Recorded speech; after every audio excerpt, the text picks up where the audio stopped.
So I want to start off this video with the most important rule on preventing biceps injuries, okay? It's when you're performing your bicep curl, and I don't care what type of curl you're performing, but whatever type of bicep curl you're performing, you need to keep the shoulder blades, the scapula, stable. Now, why is that? A lot of people don't realize that the biceps, which as it comes up this way, has two long tendons that attach into the front upper portion of the scapula. A lot of people think because the bicep is here on the arm bone, the humerus bone, they think that the bicep tendons attach to the humerus. They don't. They attach to the upper portion, the upper front portion of the scapula. So let me just show you. This is, excuse my 5th grade artwork. I made a cutout scapula for demonstration purposes. So let me see if I can just demonstrate why it's so important, okay? This is not anatomically correct, so don't criticize me that I'm not on the right spot. I just want to give you the general gist of why it's important to keep the scapula stable.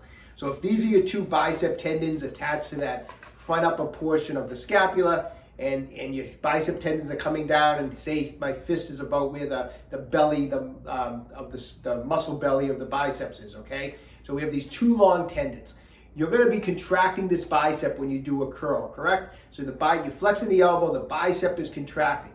If this scapula is not stable and it's all over the place as you're trying to contract the bicep muscles, what's happened to these tendons as this scapula is all loosey-goosey, it's all over the place? You're just tugging and pulling on these upper tendons here. And what does that result in? Bicep tendonitis, anterior shoulder pain. How often does that happen to people when they're doing bicep work? And it's because that scapula is all over the place. Now, if we were to do bicep curls and we were to first make sure that the scapula is solid, it's stable, now we can contract the bicep, and the tendons are not going to get tugged or pulled on because the scapula is in a stable position. You don't have the scapula in a stable position and it's wiggling around in there, you're just asking for trouble. Those tendons are going to get irritated. So as we do our biceps workout today, I'm going to demonstrate what I do on my exercises to keep that scapula stable during my various types of bicep curls that I'm going to show you today. Before we even do that, I'm going to just show you a great exercise on how to practice keeping that shoulder blade stable for your bicep exercises. So let me show you that exercise first. So I want to share with you the best exercise for learning how or teaching yourself how to stabilize those shoulder blades when you're performing a biceps curl, okay? Great exercise. Take a resistance band. Get a double overhand grip on the resistance band and then kind of flip the grip like that. Now I want it in so that the band is short, okay? And the reason we want that band short is because the motion's going to be, we're going to pull the band apart and get the arms shoulder width apart. So I'm pulling the band apart, and at the same time I'm pulling the band apart, I'm pulling the shoulder blades together. I'm squeezing those shoulder blades back like that. So right now I have those shoulder blades are in a solid position. They're not all over the place. I'm not trying to do a curl with those shoulder blades wiggling around. I'm gonna train them to stay back. I'm gonna strengthen those muscles back there. So I start here, I flip the grip, I open up the band, I pull those shoulder blades back, and now I'm ready to do some nice slow curling motions, just like that. Nice, slow, and controlled. I'll show you from the side. Notice those shoulders are pinned back. Nice, slow, and controlled. Just like that. Now, I'm going to make sure I can do a resistance of at least 15 to 20 repetitions. And through the whole bicep curl, I'm constantly pulling out on the band. At no time I'm letting the band loosen up. So this whole time, I have the shoulders pinned back and I'm constant tension pulling out on this band. So if you want, sometimes what I'll do too is I'll hold like 2 5-pound plates. Have a little resistance on the biceps, but you really don't need that. I mean, the whole idea of the exercise is the band itself, is pulling that band apart and pulling those shoulder blades back. Do a resistance where you can get minimum 15 to 20 repetitions and do 3 sets. So I'm starting out my biceps workout with an exercise that's commonly referred to as a drag curl. I learned variations of a drag curl. I didn't even know it was called a drag curl back in college when I was a gymnast. I remember our strength coach had showed me some variations of a drag curl. I've learned over the years that The drag curl got its name, I believe, from Vince Gironda, the famous trainer in California. So I don't know if I perform it exactly like Vince Gironda would want it performed, but I love this exercise because it basically is doing exactly what we just discussed, which is stabilizing those scapulars when you curl. So the idea of a drag curl is that the shoulders are back, the elbows are back, and we're going to be curling the bar up really close to the body.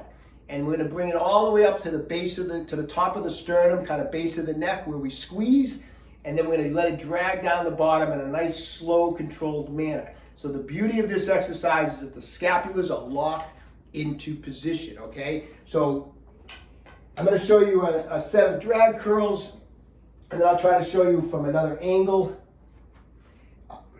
The elbows are in tight, the hands can be a little about shoulder width apart, a little bit wider, but keep those elbows in tight. All right, shoulder blades are back, so I'm going to curl this bar. I'm going to drag it right up my torso, come up to the top of the sternum, base of the neck, and then nice and slow on the way down, and let it drag down the body.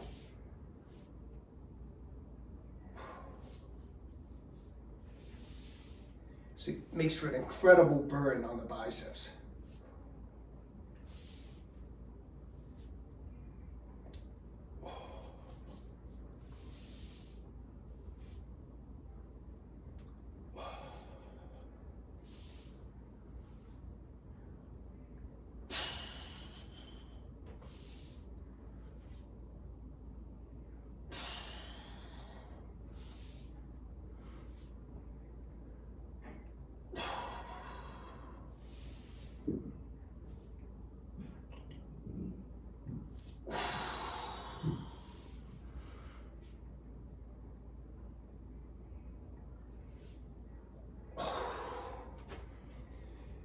All right. Okay, we're going to do another set of drag curls. I'm just going to do this set from the side posture here so you can see from the side.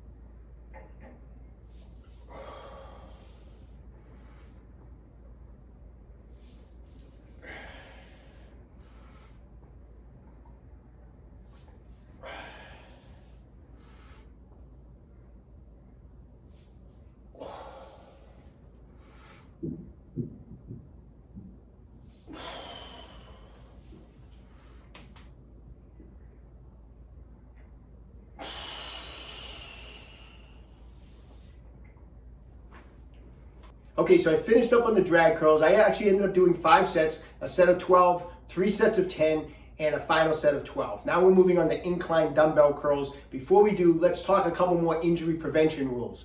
You may have noticed it on the drag curls. You're going to notice it here. 1, the reps are high and the weight is light. You know, that's generally on curls, 10 reps is about as heavy as I'm going with a weight. You know, I'm going to go 10 reps. I mean, maybe if I had an extra cup of coffee that day, maybe I'll do a set of 8, but generally 10, 12, 15 reps. I'm going for the pump. You know, I'm not looking to do sets of 4, sets of 6 and tear my bicep. That's what happens with a lot of adults. They end up tearing their bicep or causing some really bad tendonitis because they're still thinking they're 20 years old and they go too heavy on all movements, but especially on biceps. People love to go heavy. It doesn't do any good. I get more out of bicep workouts at 60 years old now than I feel like I used to get out of them when I was 25 and I was trying to go heavy. I get more out of it. I get a better pump, better contraction. So keep the weight light and keep the reps high. Now that doesn't mean that you keep you drop your intensity. Keep the intensity high too. In other words, I'm going to do, say, a set of 12. I'm going to make sure that it's hard to get 11 and 12. You know, it's not like I'm going to do 12 because it's going to be easy. It's just that I'm going to keep the weight light. So I can do, and this moves us on the second rule, I'm going to be able to do full ranges of motion. I mean, how many times do you see people doing their curls like this, you know? Again, great way to injure yourself. Don't do it like, you know, make sure you get a full range of motion. And that's what I love about incline dumbbell curls. You get this awesome stretch at the bottom from the incline bench, and then that makes for a tremendous contraction on the bicep on the way up, okay? So those are a couple more rules. keep the reps a little higher, the weight a little lighter, but keep the intensity high. And then the second additional rule is make sure you're doing a full range of motion. Now on these incline dumbbell curls, the key is when you're lying back, I like to keep my head off the bench. I feel like that this is uncomfortable. I have the shoulders back, which we talked about before. And when I'm doing this motion, I have to clear the bench and my hips first. So I come up almost like a hammer curl. Once I clear my body, then I supinate and get that final squeeze, okay? So let's do a set. All right, so I got the shoulders back. Don't let those arms come forward or the shoulders come forward. Try to keep the shoulders back. And squeeze at the top.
There you go, 15 reps.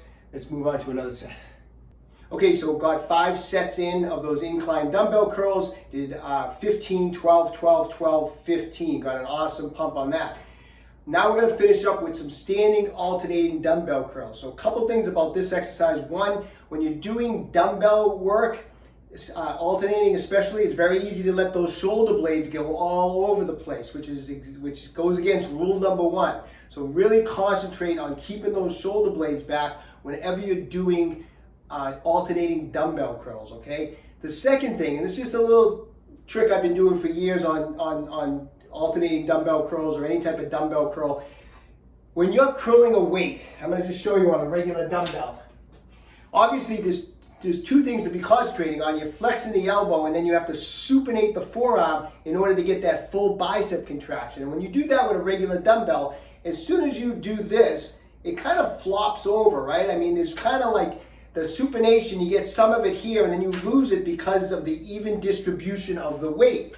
So what I like to do is I load the dumbbell. I have these, the dumbbells that you can load on your own. I mean, I know a lot of times at commercial gyms you can't do this, but if you're working out at home, I have 5 extra pounds on the inside. So that way, at the top of the curl, when it's time to supinate, I really get a full burning contraction on that bicep because I have extra weight on one side. If you've never done it, you got to give it a try. It really makes for such a better pump and such a better contraction. So anyways, let's do some standing alternating dumbbell curls. We're going to do 3 sets of these to finish the bicep workout, okay? So you can see the weight's on the inside. It makes me work harder.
Yeah, you gotta give that a try. All right, there you have it. I got these 60-year-old biceps pretty tired. They're pretty pumped. And I had a great workout. I hope you enjoyed today's video. Follow those tips. I'm telling you, as adults, we need to stay healthy. The worst thing is to get injured and not be able to work out. So anyways, everyone stay young and train hard.